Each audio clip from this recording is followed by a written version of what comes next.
Hey everybody, Economic Ninja here. I hope you're doing great. Got a great story for you today. We're gonna talk about auto sales. We're gonna talk about new auto sales and how they're about to plummet. Now, a couple of months ago, maybe a month ago, I went to a field where they were storing these Mercedes Sprinter vans. And a lot of people said, oh, you're making this kind of stuff up. They don't have that much inventory. There were only a handful of vehicles there. Well, guess what? The dealer, I got up really early and went for a walk down this aisle of cars because they're not open yet. But this is the actual dealership. And this is in a field right next door to the dealership. And this is what they have. And we're gonna go through this story right now while we show you these vans. And just so you know, this one row, this ain't all of them. This is insane. Think about this. How many people have spent money on these expensive Mercedes Sprinter vans to convert them into RVs? We know that the RV industry is collapsing right now, and the reason why is because people just don't have the money to go out and spend like they did a couple of years ago during the pandemic. Now, this story out of Yahoo, we're gonna run through this real quick. It's entitled New Car Market. Prices are about to plummet due to oversupply. It says the US car market has shifted into lower gear in only a matter of months. The average car prices hit record highs. Oh, look, that's an interesting color. Ooh. As recently as last summer, some analysts now predict that an oversupply of vehicles will lead to a price war that sends prices plummeting. Now, can you guys put down in the comment section, do you think you're gonna see a massive, oh, we're not even halfway done with this aisle. And this is a small town dealership, honestly. Do you think that we're gonna see massive price decreases and competition roar up when dealers are sitting with this much inventory? I absolutely do think so. It says right here, a recent report from UBS estimates that global car production will exceed sales by 6% this year, leaving in excess of 5 million vehicles that will require price cuts to get solid off of lots. Solid. I'm walking, I'm talking, I'm reading.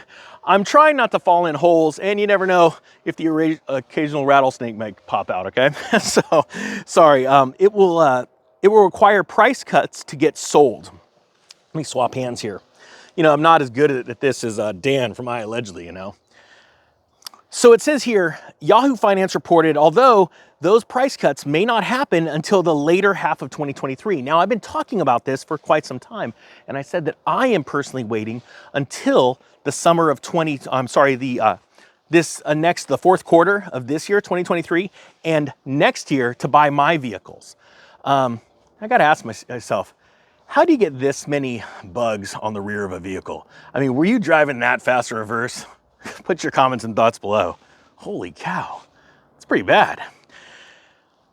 It says right here, although, like I said, those price cuts may not happen until later half of 2023, automakers are preparing for a price war.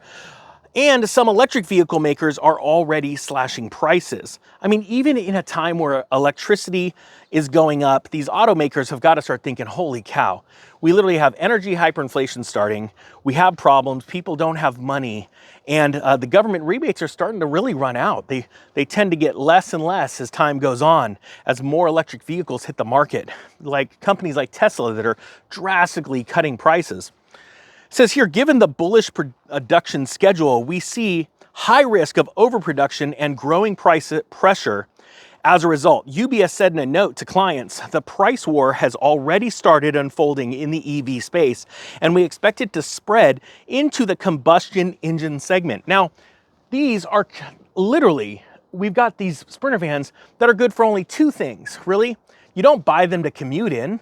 You buy them to either turn into a camper, possibly live in when you lose your house, or companies buy them to use for delivery vans. But we're seeing a massive move for these companies to go electric, right? Because of this EV revolution, the ESG crap and all that stuff.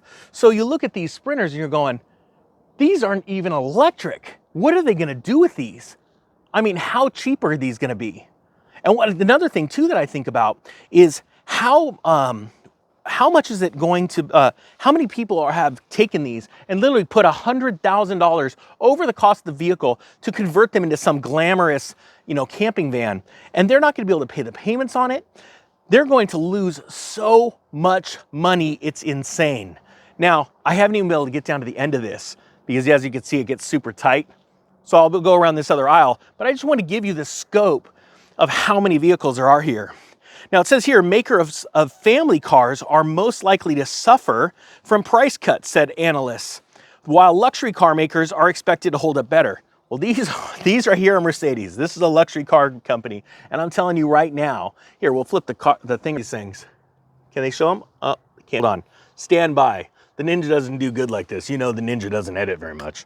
All right, here we go. Let's flip the killer one of these things. I mean, totally bare bones, basic, right? These are like set up for a conversion right now. Most people wouldn't driving them around as they are. They would take the money and go and convert them. But these are just bare bones rigs. But it's absolutely insane to see how many of them there are. All right, so continuing with the story. It says right here, meanwhile, there's already evidence that car prices across all segments have softened. The latest data from Cox Automotive released on Friday, April 7th, showed that wholesale used vehicle prices in March fell 2.4% from a year earlier, although they did tick up 1.5% from the previous month. And again, that's about the seasonality of these vehicles. You know, they like to sell, a lot of cars sell when people get their tax return, because most people that aren't smart with their money, that the money's burning a hole in their pocket, run out and they go, I've got finally enough for a down payment to buy a car. And that's just not the way to go about it. It says here, a March 23 report from Kelley Blue Book found that new vehicle prices dropped for 3 straight months, and that it's starting to look like a sustained event. Even so, prices remain historically high. Now, there is an end to historically high prices. People need to remember that. There are boom and bust cycles, and these vehicles will not stay this expensive for long when they cannot sell them. Now again, we're going down a different aisle, and this is absolutely staggering. This is the same company that had the lot that I did the video on, oh man, about a month and a half, 2 months ago, and that was an extra lot. This is not a large dealership. This is not a metropolitan city. This is a small city in California. And what people need to understand is that this isn't the only place that is getting bloated. Now, I will tell you this, all of these vans, none of these vans existed when I did the video on their extra storage lot. They had about, 25 of these. This lot was completely empty. So literally in the middle, or in a mere, 6-8 weeks, literally, there's got to be well over 100 vehicles here, easy, of all the same type. And then you turn around and you look at the lot, right? This is a small lot, all brand spanking new Mercedes. You've got, ooh, there's an NSX inside. Is that an NSX? Okay, I might want that one. All right, G-Wagon. Boy, those are about useless. I have driven a G-Wagon. They are a little fast. But my point being is that all brand new vehicles, who's gonna go out there and buy these right now? I'm gonna be honest with you, unless you're paying cash, only morons are gonna be out there buying them. And not only that, the people with cash more than likely are like you and me, and they're going, wait a minute, I've seen this before.